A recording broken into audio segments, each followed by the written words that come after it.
Bom dia, tudo bem com vocês? Eu decidi então dar prosseguimento às aulas de bioética que a gente interrompeu e falar um pouquinho para vocês sobre morte. A gente tem falado tanto desse assunto de uma maneira tão descuidada e tão crua que eu achei melhor a gente tratar desse assunto de maneira filosófica e artística também. Então, para começar, eu vou explicar o título da minha aula. Tanatologia e o tabu ocidental sobre a morte. Então, tanatologia. Vocês já sabem que logia é discurso ou estudo de algo.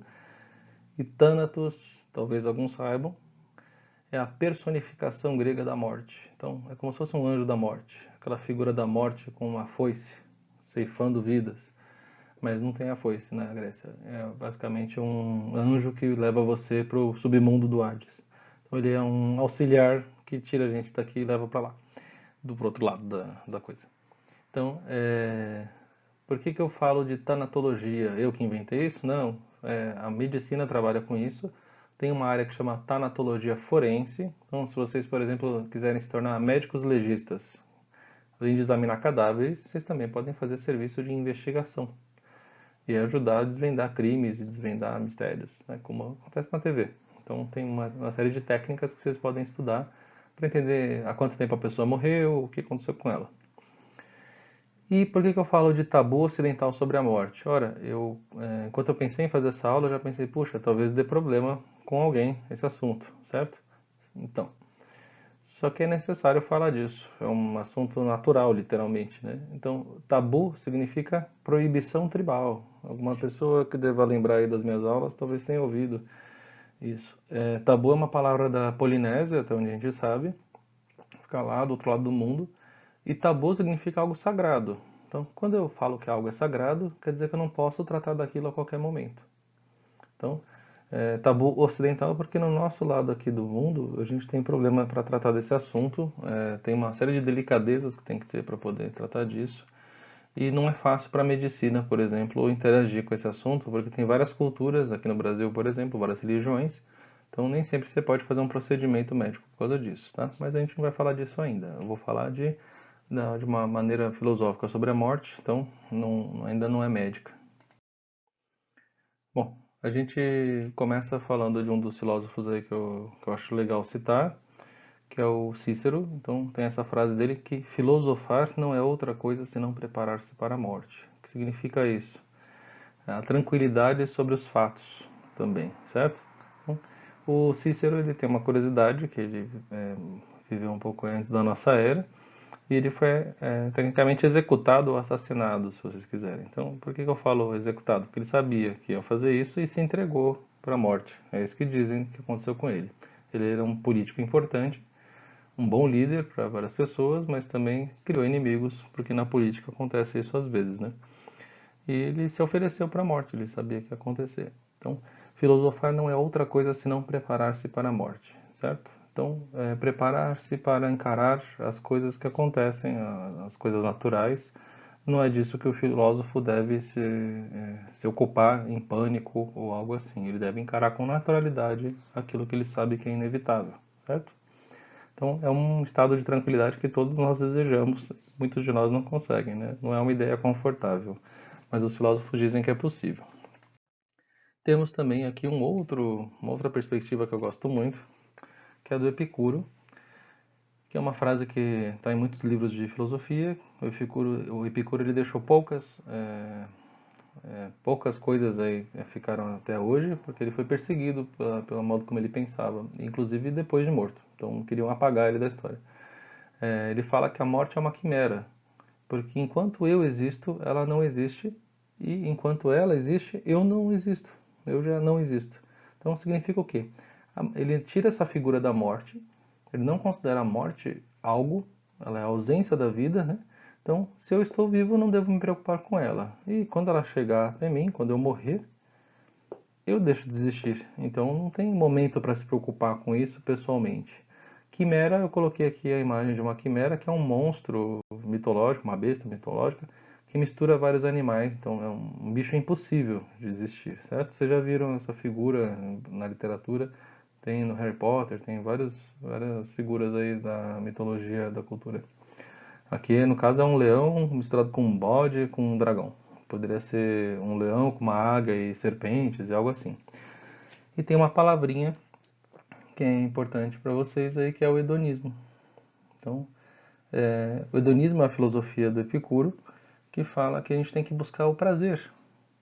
E o prazer ele não está só em fazer coisas agradáveis, também está em se economizar para poder vivenciar mais coisas. Então, ele fazia jejum para se poupar, ele vivia, ele sempre, eu sempre cito esse exemplo, né? Se você gostar muito de doce, você não pode ficar comendo o quanto você quiser.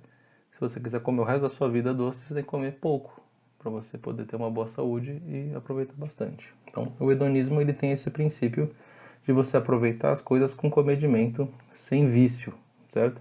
É uma busca pelo prazer virtuosa, certo? Então você não vai ficar viciado nos seus prazeres, você não vai ser escravo dos seus prazeres. Você tem que controlar os seus prazeres e conseguir lidar com eles tranquilamente. É isso que o Epicuro recomenda, pelo menos, e ele diz que isso é a receita de uma vida tranquila. Aqui tem um quadro que é famoso do Renascimento, que é a morte de Sócrates. Então, se é Renascimento, foi pintado na época que o Sócrates viveu, certo? Então, o que que é isso? O Renascimento ele ocorre no momento que a Europa está saindo de um momento fúnebre. Eles vivenciaram a peste, vivenciaram guerras, vivenciaram fome, e agora eles estão redescobrindo o mundo, redescobrindo a ciência. A gente tem o desenvolvimento de lentes para olhar mais longe no universo e também usar óculos. Você tem descobertas da química e da física aparecendo e também das artes. Então, imaginem que se a química descobriu coisas novas, ela também descobriu pigmentos novos para poder pintar. E acho que eu já citei em aula, se eu descobrir uma forma de fabricar uma lente que corrige meu olho, eu posso continuar pintando depois de velho. Inclusive, a medicina começou a se transformar nesse momento. E eles começaram a resgatar saberes antigos como esse, certo? O Hipócrates que a gente comentou já, inclusive na prova que eu passei para vocês, foi resgatado pelos médicos também da Renascença. E lembrando que muito do que aconteceu ali na Europa, que a gente admira das artes, foi financiado por povos invadidos ali na África, né, que foram saqueados para poder financiar. Então é complicado a história humana, né?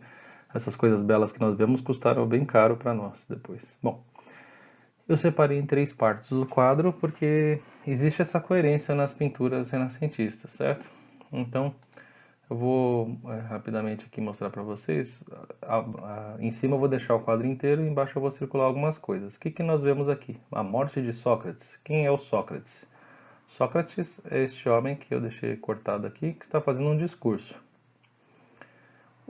A esposa dele está aqui no fundo, não sei o que ela está fazendo ali atrás, ela está se despedindo, está acontecendo alguma coisa. Sócrates fazendo um discurso inflamado e o discípulo dele, o principal discípulo, que é o Platão, está aqui, desse lado.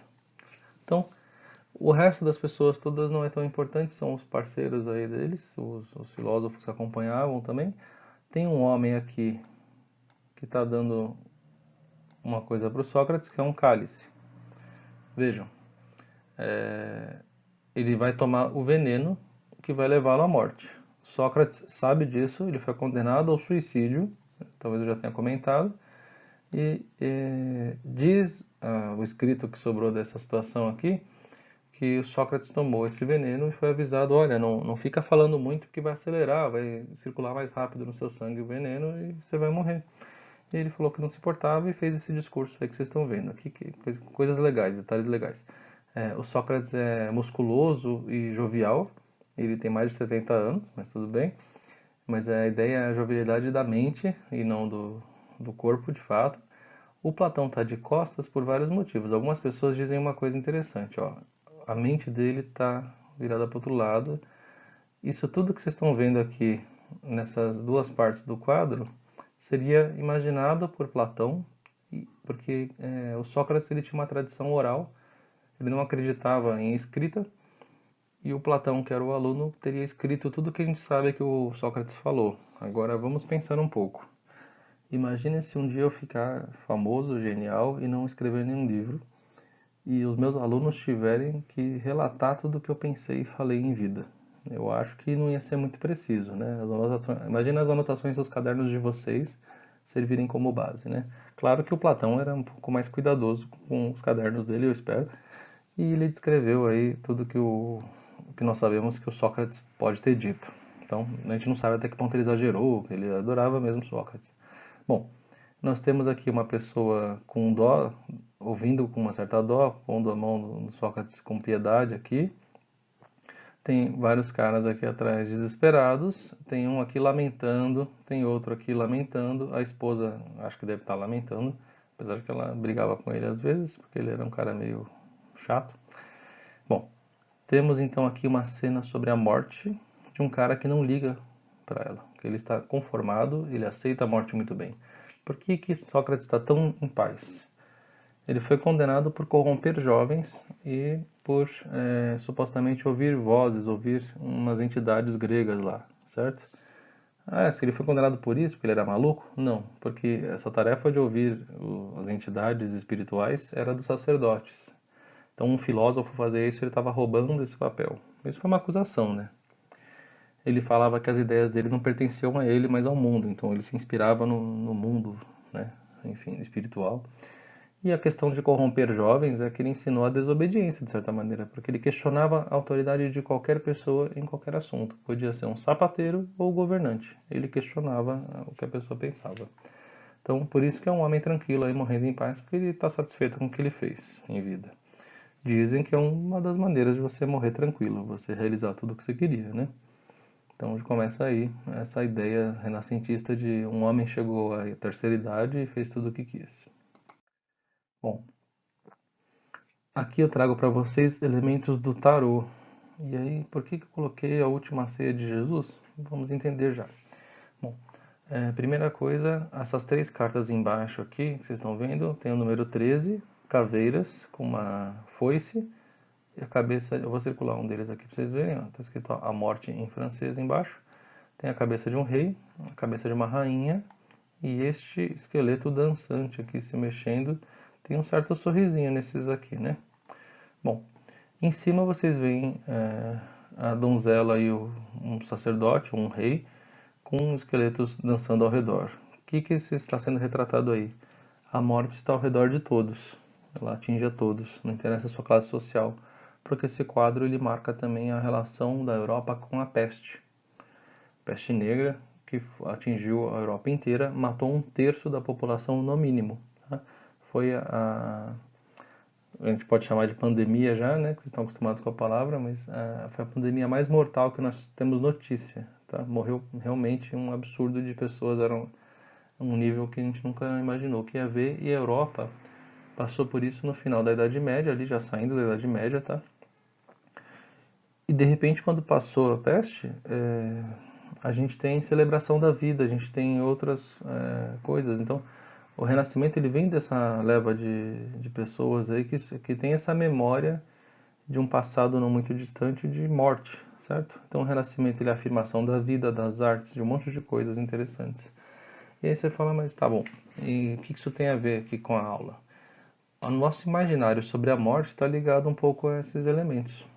Porque a gente herdou esses quadros da Renascença, eles retratam muito maneiras de pensar a morte, tanto que Jesus aqui pintado também é da Renascença, vocês conhecem bem. Então, o que tem nessas cartas do tarô? O tarô é um baralho que é usado para indicar o destino da pessoa, indicar um futuro próximo. Tem muita gente que acredita que o tarô ele demonstra como é que vai ser a vida, mas também ele auxilia muita gente a pensar sobre as próprias escolhas. Então você tira a carta pensando no seu emprego, e aí vamos supor que saia a carta da morte. O que quer dizer isso? Você vai ser um coveiro? Você vai ser um legista, um tanatólogo aí que estuda a morte? Não. É, essa carta pode indicar uma série de outras coisas que não são um fim, mas sim algo inevitável, um ciclo que vai se fechar, pode significar a necessidade de transformação. Eu esqueci de pôr nesta aula aqui, mas a gente também usa muito o símbolo da borboleta, porque ela morre como lagarta e renasce como borboleta. É um símbolo muito famoso no cinema, vocês vão ver muitas vezes esse tipo de símbolo, um renascimento da pessoa ali na história, né? Quem assistiu Os Vingadores lá, Ultimato, aquilo eu sinceramente não gostei, mas ele tem uma relação com a morte, aquele filme que e se não fosse assim? E se a gente pudesse ter feito diferente, né? Um pensamento sobre o inevitável, que aí a ciência no filme lá aparece como uma solução para a morte. Então, lembra um pouco o mito de Frankenstein ali da ciência consertando algo inevitável, né? Enfim. Aqui nós temos então a religiosidade com o rei, o poder, e ele é impotente perante a morte. A morte é inevitável. Então, vai chegar para todos. Bom, aí você fala, legal, e o que tem a ver o número 13 com a morte? É porque dá azar? Não. Quer dizer, agora tem muita gente que acredita nisso, mas vejam vocês, a última ceia de Jesus, ela pega uma cultura de época, que qual é? Diz que há uma lenda que, havendo 12 pessoas numa mesa, se sentam uma 13ª é porque a morte está próxima. Então temos 12 apóstolos, e essa cena é famosa, né? Está descrita na Bíblia. Jesus está lá e ele vai anunciar que vai morrer e que um deles vai traí-lo, e ele fala um monte de novidades, aí os caras ficam alvoroçados, vira fofoca ali dentro da mesa, como assim, um vai trair, quem que vai trair, imagina, a gente nunca faria isso, aí ele fala, você vai me negar, você vai fazer não sei o quê, né? Então, essa cena aí, ela é uma cena agitada, né? E Jesus está em paz falando tudo isso. Então ele está plácido perante a morte, e todos os outros mortais ali, os apóstolos, estão em pânico. O que está acontecendo nessa cena? É uma cena que é repetição dos filósofos também. Lembra que eu falei que filosofar é se preparar para a morte, segundo Cícero? Cícero ele foi muito lido na Renascença e no Iluminismo europeu. Então, essa tranquilidade sobre a morte, ela é quase como uma moda entre os filósofos, ela é um tema entre os pintores. Você precisa estar tranquilo sobre isso, senão você nem é um filósofo de verdade. Para alguns era assim. E aí Jesus mostra tranquilidade sobre a morte dele. Claro que para ele talvez seja mais simples porque ele vai ressuscitar depois, né? Mas para nós mortais e apóstolos aí em volta não é tão simples. Bom, é uma maneira de retratar a morte que ficou no nosso imaginário, relacionar a morte a esqueletos. E sim, só um momento que está barulhando aqui. Nessa cena são esqueletos dançantes, sim, tá? É uma ideia festiva sobre a morte, que é europeia por enquanto, mas vocês vão ver que ela aparece em outros momentos, certo? Então lembre-se aqui da morte como metáfora. Ela passa a poder significar não algo concreto como a peste trouxe, mas sim algo que é metafórico, algo necessário, algo que faz parte da vida ou do destino de alguém. E Jesus tem ele traz consigo a figura do mártir, que seria aquela pessoa que não é filha de Deus diretamente, como diz o cristianismo, mas ela se dedica à fé dela de uma maneira tão sincera e tão vocacional que ela pode se tornar santa. Então, um de nós, que a gente vivencia nossa fé de maneira tão devota e tão sincera, a gente pode se tornar especial e santo, como, por exemplo, Joana d'Arc, que chegou a morrer pelo modo como acreditava na religião cristã, né? Então, ela, por ser mulher também, não poderia ser uma sacerdotisa, né, para o cristianismo. Então, ela acabou morrendo na fogueira e séculos depois ela se torna santa para a Igreja Católica.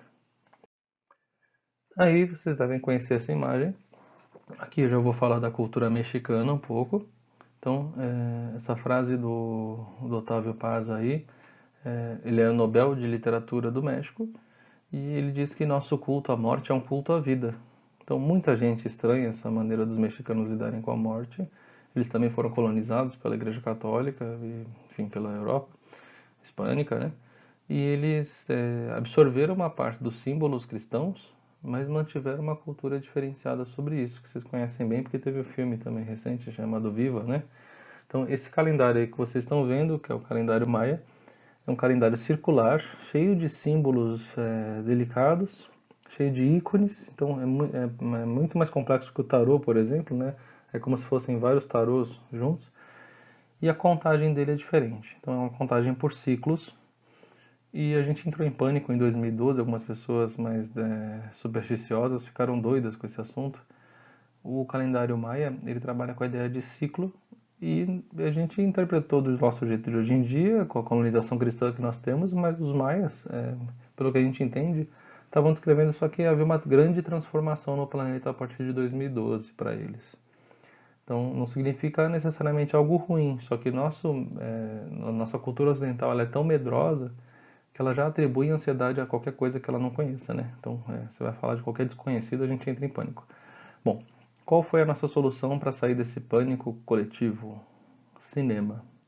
Então, vocês conhecem filmes como 2012, como outros que são catastróficos, que mostram o fim do mundo, tsunami, terremoto, vulcão.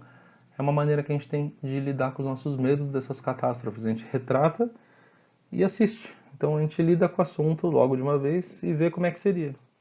E a nossa imaginação ela faz a gente aceitar as ideias, certo? Os mexicanos eles não negam a ideia da morte de forma alguma, não é um tabu para eles, não é uma proibição falar disso, é o contrário. Então a ideia deles é uma ideia de celebrar a vida que a pessoa teve, tudo que ela fez de bom, tudo que ela conseguiu conquistar. O que vocês estão vendo aí são imagens de um parque que vocês podem visitar no México. E este parque tem uma comunidade que existia lá, é um parque natural também, e isso é um cemitério. Então, olha que bonitinho a vista aérea à esquerda ali. É um cemitério circular. Na imagem à esquerda aqui em cima vocês veem túmulos coloridos. Não é incomum vocês verem nesses túmulos frases, objetos que a pessoa usava para viver. Então, se era um músico, você vai ver instrumentos musicais, por exemplo. Então, aqui no meio você tem um pedaço de um mural do Diego Rivera, em que ele retrata a esposa dele, a Frida Kahlo. E no meio você tem uma Catrina, que é esta figura esquelética elegante. É uma pessoa morta decorada, né? Uma pessoa adornada. Então, isso acontece no México, tá? Tem certas comunidades que eles desenterram os mortos, eles decoram os rostos com pinturas de esqueleto, e isso não tem nenhuma possibilidade de ser relacionado com a forma como a gente vê um cadáver, certo? Eles estão sempre se dirigindo a pensar sobre a vida. Quando eles retratam a morte, está ligado à vida, como o Otávio Paz fala, certo? Então, só por curiosidade, né, dentro desse cemitério aqui, que ele é feito em espiral, até cima assim, tem uma capela de Santa Guadalupe. A morte para os mexicanos, ela às vezes é referenciada como Santa Morte. Então, nenhum problema com isso. As crianças mexicanas, elas lidam com esse assunto normalmente, faz parte da cultura deles realmente. E aqui eu trouxe alguns outros símbolos, mas para a gente pensar em várias dimensões aí da morte. Então, tem a dimensão social, filosófica, espiritual, antropológica, pedagógica, religiosa e psicológica. Claro que a gente está começando a falar sobre isso. Eu vou fazer o possível para fazer aulas tranquilas. Então, hoje a gente viu alguns símbolos e a gente vai ver se nas próximas aulas trabalha alguns rituais de algumas tribos, alguns povos, tá bom?